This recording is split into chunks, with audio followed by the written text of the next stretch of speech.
My brother-in-law lost his job and now wants to live at my house rent-free. He has been lazy, he is a dirty slob, and my wife is taking his side. I, 34M, was married to my wife Sarah, 32F, for 8 years.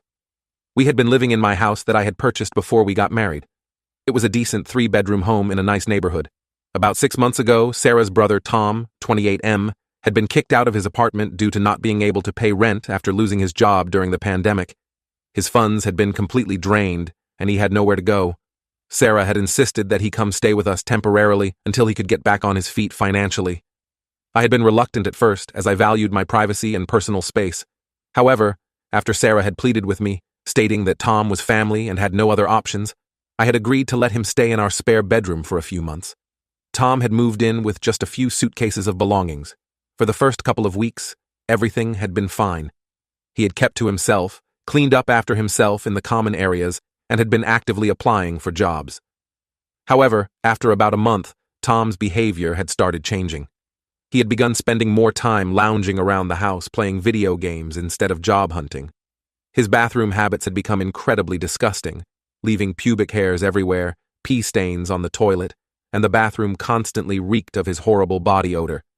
He had also begun eating all of our food without contributing anything. I addressed these issues with Tom multiple times in a polite manner, but he always responded dismissively, saying he would try to do better, but never followed through. Sarah had initially taken my side on these matters, agreeing that Tom needed to respect our home and hunt for a job seriously. However, after a couple of months, she had started making excuses for his laziness and messiness, saying he was just going through a rough time and I should cut him some slack.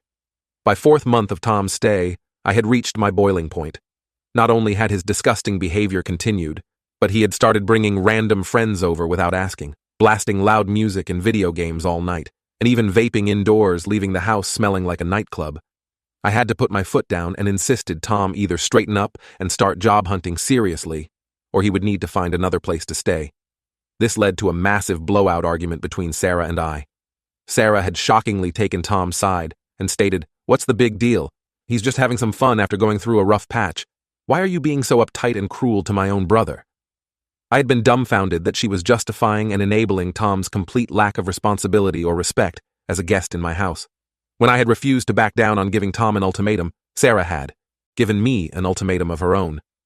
"If you kick Tom out, I'm leaving with him. You'll have to choose between us." In that moment, I had realized my marriage was already over. The fact that Sarah was so willing to ditch her marriage vows and home over letting her bum loser brother walk all over me had shown where her priorities truly were. Her family would always come before me, no matter how disrespectful or out of line their behavior was. So I had made the difficult decision to tell Sarah that if that was her choice, so be it. Tom would be the one staying, and she would be the one leaving, not the other way around. It was my house that I had owned before the marriage, and I was not going to let them kick me out of my own home. Needless to say, this led to World War III between Sarah and I. She had called me every insult in the book: selfish, heartless, controlling, abusive, and more. She had accused me of choosing some brick walls over your wife, and had stated that I would live to regret ruining our marriage over this. She had quickly packed up some belongings and stormed out, going to stay with her parents for the time being. However, in her rage, she had forgotten some important documents and sentimental items that held significance to her. A couple days later, she had sent Tom over to collect those remaining belongings of hers. I have to admit, a part of me had been tempted in that moment to use her things as a bargaining chip to get Tom out of my house. However, I had taken the high road. No items had been kept from Tom, and he had been able to collect everything of Sarah's that she wanted. As he had left with her things, he had also stated that I would regret this decision and that she was the best thing that ever happened to me. In the 2 months since, I had started the legal process for divorce from Sarah. She had continued trying to pressure me into allowing Tom to remain in my home, stating that he had nowhere else to go, and I would be ruining his life by kicking him out. However, I had refused. Tom had brought this situation upon himself through his lack of ambition and disrespect of boundaries. I owed him nothing. My soon-to-be ex-wife could choose to let her bum brother mooch off her if she wanted, but there was no way he would be staying in my house anymore. Ultimately, Tom had finally found a new place to move into after I had stuck to my guns. However, the damage had been done to my marriage over this situation. Sarah had made it clear her brother would always be her priority over me. So Reddit, Aita for not allowing my lazy, disrespectful brother-in-law to keep living in my house rent-free, even though it led to the end of my marriage? I basically had to choose between enabling Tom's loser behavior or losing my wife. I do not think I was the asshole here at all, but I would be interested to hear some outside perspectives. Update 1. I know it's been several months since I last updated this situation, but a lot has happened that I need to get off my chest.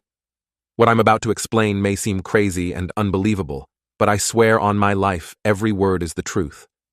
After the events of my last post, where my marriage to Sarah had self-destructed over her enabling her lazy bum of a brother Tom, life had been difficult, but I was trying to move forward. The divorce proceedings with Sarah had been underway, though she had continued insisting that I allow Tom back into my home before she would agree to any settlement.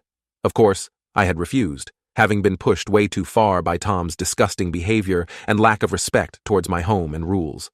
Tom had eventually found a new place after I had kicked him out, though I had still been on the hook for paying rent at that place per Sarah's demands if I wanted the divorce settled somewhat easily. I had been focusing on work, trying to bury myself in my career to take my mind off the pain of my marriage crumbling over such an idiotic reason, Sarah's blind devotion to her loser brother over her husband. I had kept replaying all the fights and insults in my mind, her calling me selfish and abusive for simply wanting basic respect and responsibility in my own home. Part of me had wondered if I was the bad guy after all, for letting my pride and stubbornness ruin an 8-year marriage. Maybe I should have just continued putting up with Tom's crap to keep the peace with Sarah. But another part of me knew that her priorities were completely off, and enabling Tom's loser lifestyle would have only continued the problem long term. In any case, for several months, I had tried to simply move on and accept that my marriage was over. I had gotten accustomed to having the house to myself again, not having to walk on eggshells around Tom's mess and odors. I had started making some home improvements and redecorating to my own taste, something I couldn't have done with Sarah's input. However, about a month ago, something strange had happened that reopened this can of worms. I had been out doing some grocery shopping when I had bumped into an old friend from college named Jake. Jake and I had been pretty close buddies back in our university days, though we had drifted apart once we entered our careers and he got married with kids. After exchanging some basic catch-up chit-chat, Jake had cautiously asked me, "Hey man, I have to ask, are the rumors true that you and Sarah split up because you kicked out her brother for being lazy?" I had been a bit taken aback that mine and Sarah's private marital issues had seemingly become public gossip. But I had figured it was a small town, and these things tend to spread like wildfire when people get divorced. So I had confirmed to Jake that yes, that was essentially the situation that led to our separation. To my surprise, Jake had reacted with an expression of disbelief. He had then said something shocking that had never even crossed my mind. "Dude, what if I told you the story you think you know is only scratching the surface? That things are way more messed up than you could ever imagine?" I had pressed Jake for more details, but he had been initially hesitant to reveal anything, saying he didn't want to spread unverified rumors.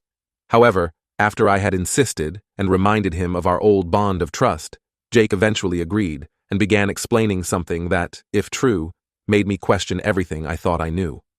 According to Jake, he had a close friend named Brian who had known Tom for years, going back to their high school days. Though Jake didn't personally know Tom well, he had heard plenty of stories about what a deadbeat loser Tom was from Brian over the years. Constantly borrowing money from friends to fuel his lazy lifestyle, mooching off girlfriends, you name it.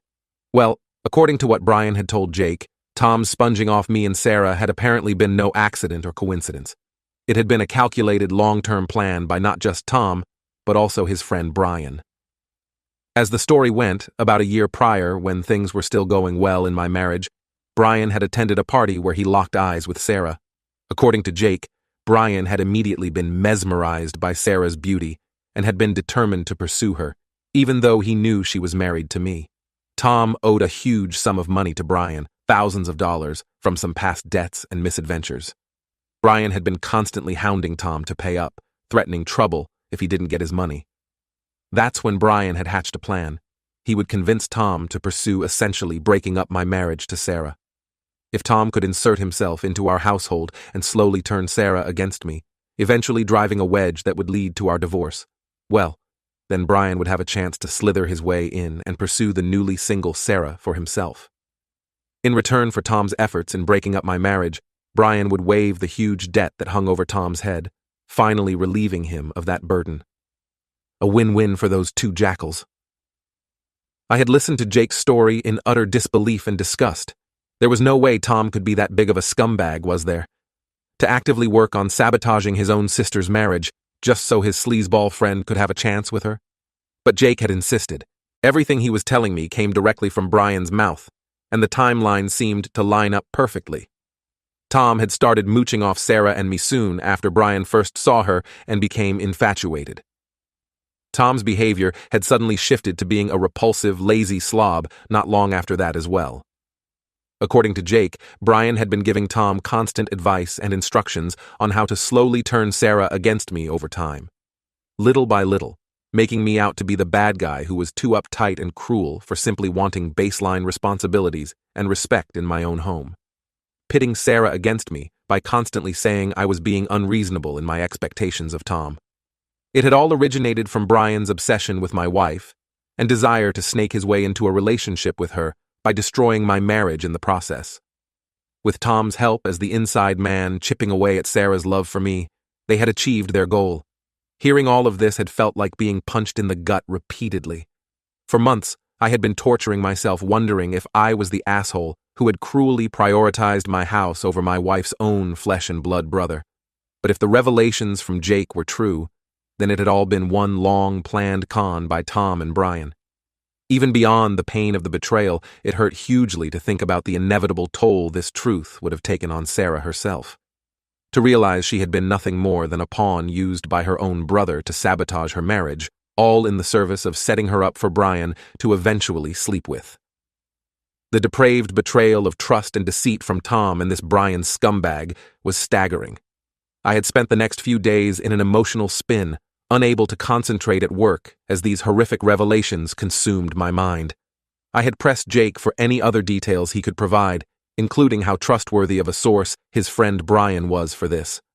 While Jake admitted Brian was a bit shady at times, he insisted there was no way Brian could have fabricated a story this elaborate and perfectly timed. Finally, I had made the decision that I needed to get to the bottom of this, no matter how painful the truth might be. I had resolved to go directly to the source, Tom, and confront him face to face. If I got him away from the potential manipulation of Brian, maybe I could get Tom to finally come clean about everything.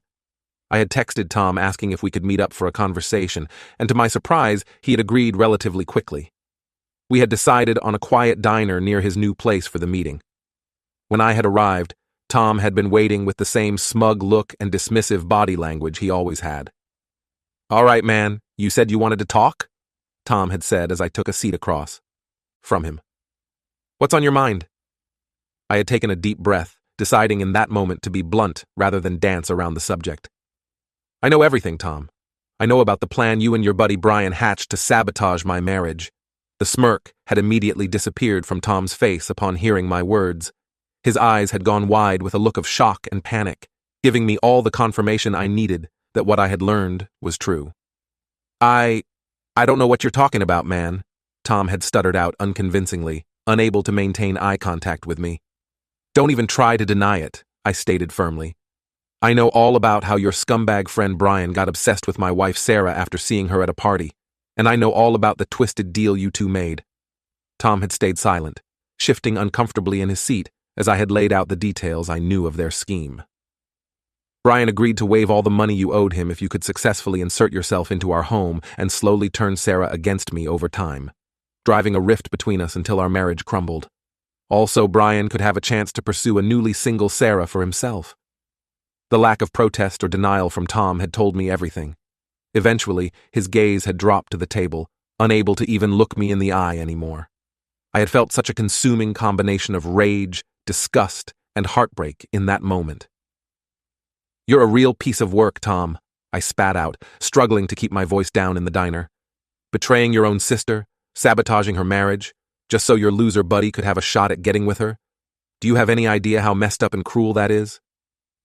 Tom had finally started muttering some garbled responses about owing Brian money, needing a place to stay, getting in over his head with manipulation from Brian.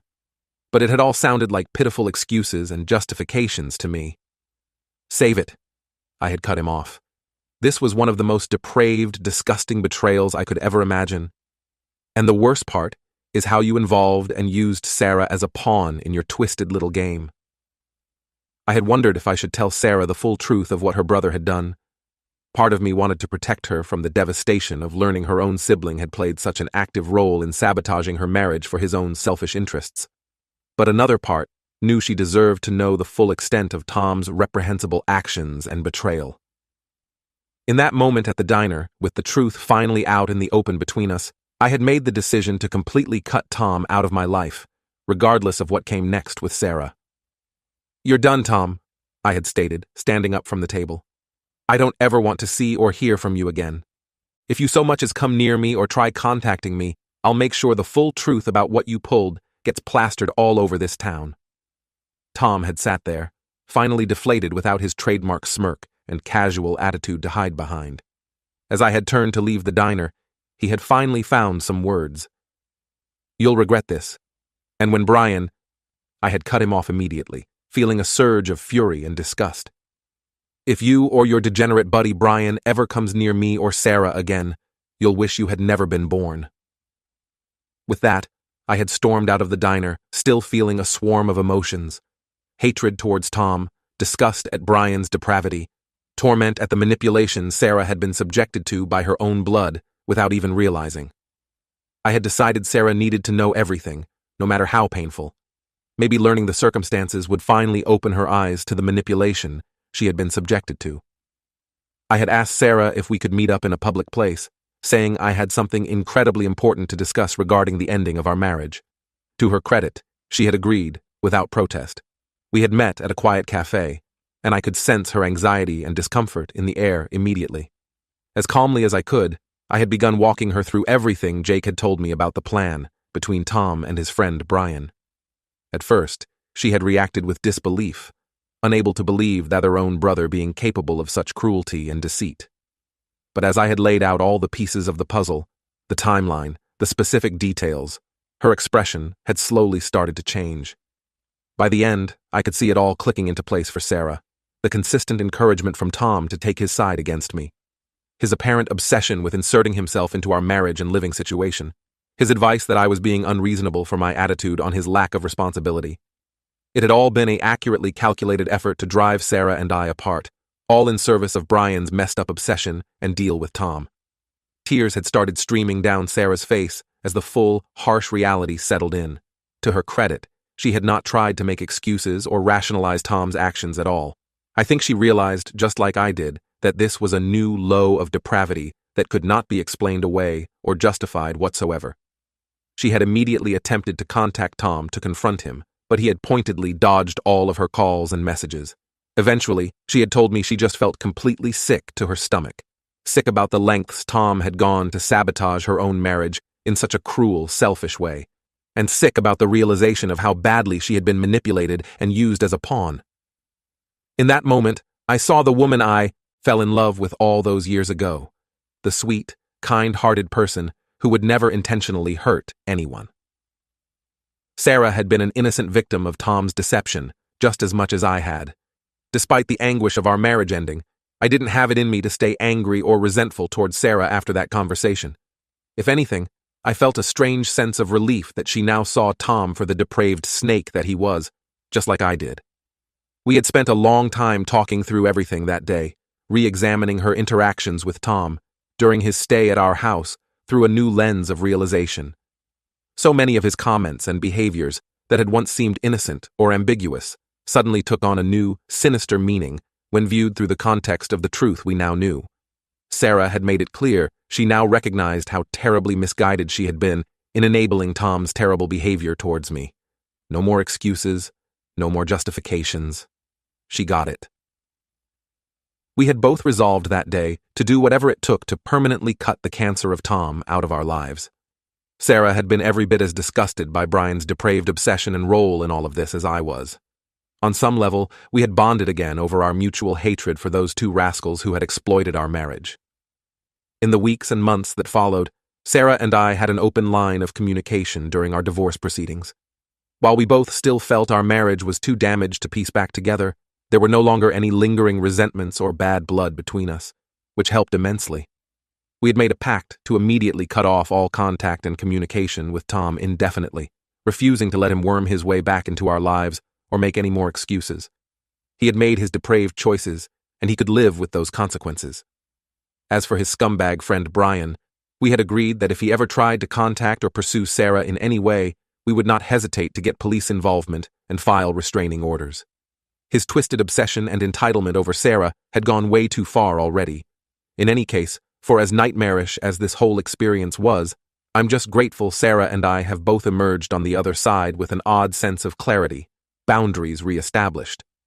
While our marriage may be over, an incredible weight and burden has been lifted off both of our shoulders. We don't have to dwell in the anger, confusion, and self-doubt of being gaslit and exploited by those two depraved sociopaths any longer. The truth has allowed us to regain our self-respect and self-trust. As we go our separate ways and start new chapters, I think we're both determined to pay forward the hard lessons we learned here, to spot the red flags of toxic personalities,